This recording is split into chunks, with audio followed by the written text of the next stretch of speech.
안녕하세요. 클릭 세상 속으로 박성우입니다. 나만 인터넷에서 많은 관심을 받은 이야기를 쉽게 풀어서 전해드립니다.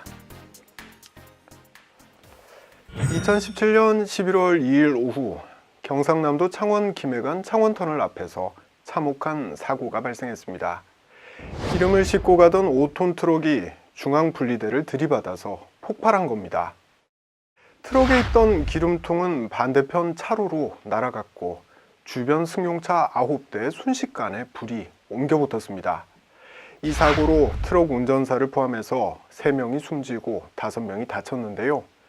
사고 현장 영상은 사회관계망 서비스에 빠르게 퍼졌습니다.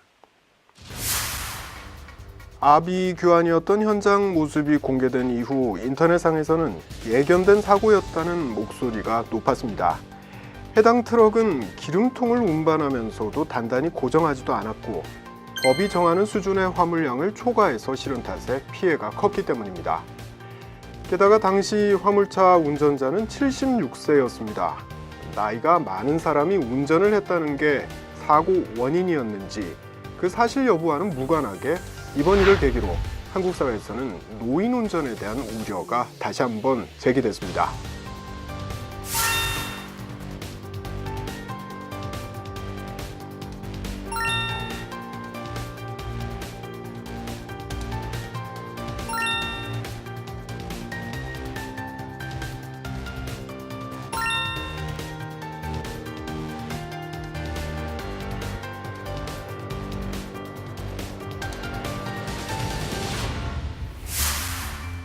한국은 2017년 8월 고령사회에 접어들었습니다.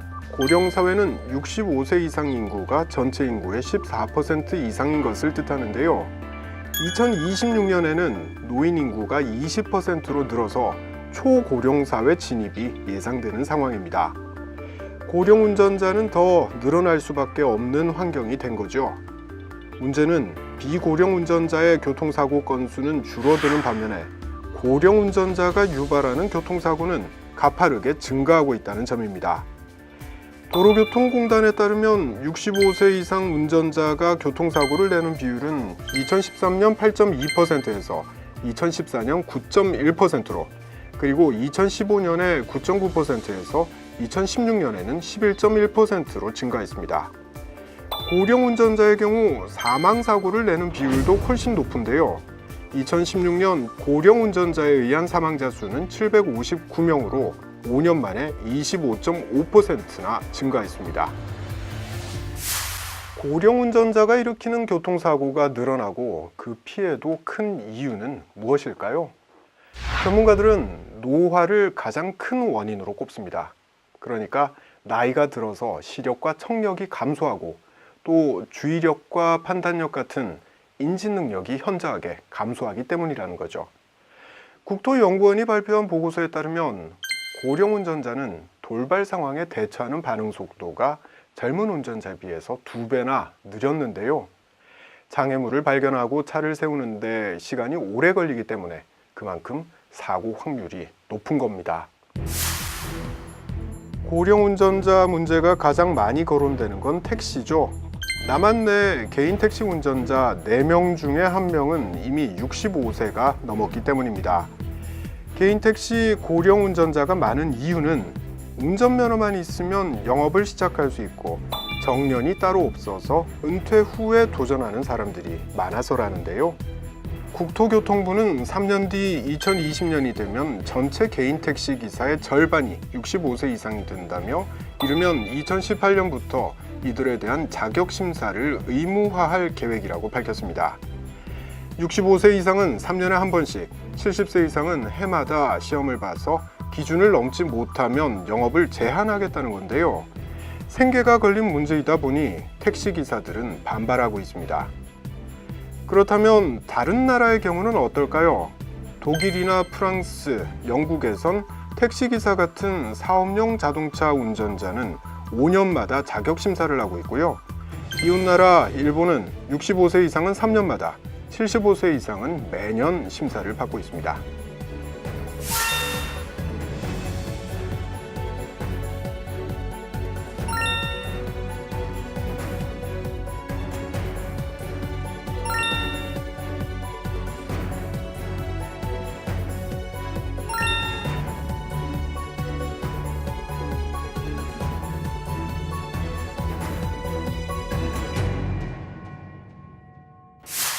남한 사회 고령화는 이미 시작됐고요. 노인들이 생계를 위해서 택시나 화물 운전을 하는 것을 막아서는 안 될 것입니다. 자신이 원하는 직업을 가질 자유는 남녀노소 누구에게나 있기 때문이죠. 하지만 직업 선택의 자유만큼이나 중요한 것은 사람들의 안전이겠죠.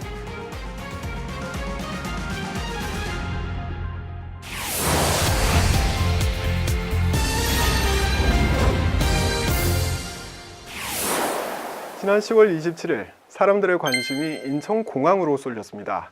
취재진 역시 공항으로 몰렸는데요. 한 정치인의 입국 장면을 지켜보기 위해서였습니다. 정치인이 어떤 모습으로 입국하는지 이거 궁금해하는 경우는 남한에서도 매우 드문 일인데요. 도대체 사람들은 왜 이렇게 한 정치인의 입국 현장에 주목하는 걸까요? 문이 열렸습니다. 그리고 한 국회의원이 모습을 드러냅니다. 해당 정치인은 한때 집권 여당이었던 새누리당에서 당대표를 지낸 바 있는 김무성 의원입니다. 2주간의 유럽 지역 출장을 마치고 돌아온 건데요. 그런데 김무성 의원의 모습은 여느 관광객과 다르지 않습니다. 한 손에는 바퀴가 달린 가방인 캐리어가, 또 다른 한 손에는 외투와 간단한 짐이 들려 있습니다.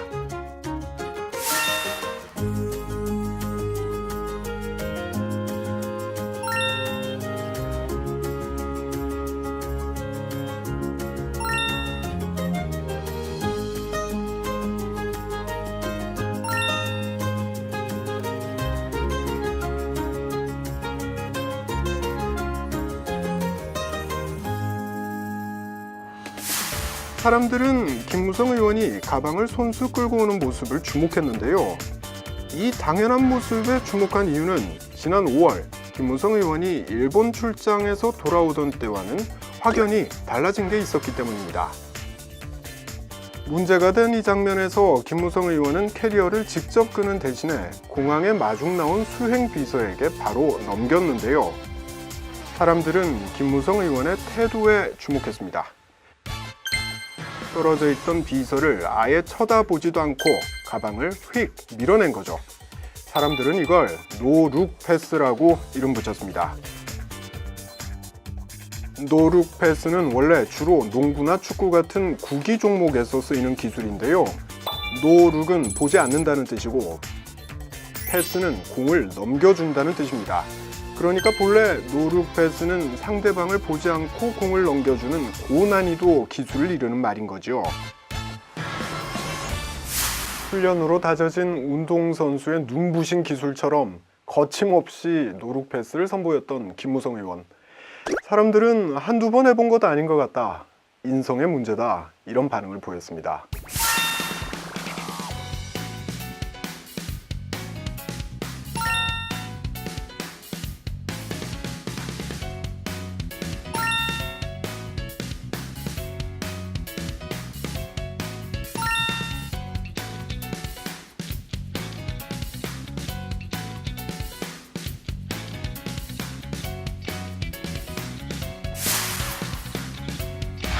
노룩 패스를 풍자하는 영상 또한 쏟아졌습니다. 무표정한 얼굴로 가장 먼저 노룩 패스를 선보인 방송인 유병재 씨, 그리고 노룩 패스가 쉽지 않다 이렇게 고백한 작곡가 김형석 씨, 이런 유명인들은 물론이고요, 일반인들까지 풍자 영상을 직접 찍어서 인터넷에 올렸습니다.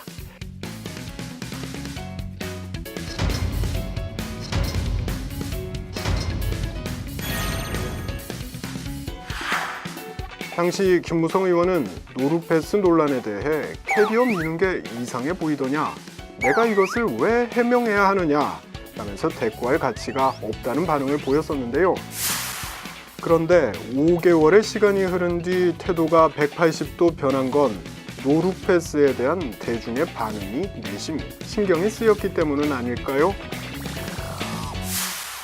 한 국회의원이 무심코 했던 노룩 패스는 수많은 풍자 영상까지 나오면서 2017년을 대표하는 단어가 되기도 했는데요. 이처럼 노룩 패스가 뜨거운 반향을 일으킨 이유는 기득권 세력의 갑질을 그냥 봐넘겨선 안 된다고 생각하는 사람들이 남한 사회에 많기 때문이겠죠. 지금까지 박성호였습니다. 다음 시간에 다시 뵙겠습니다.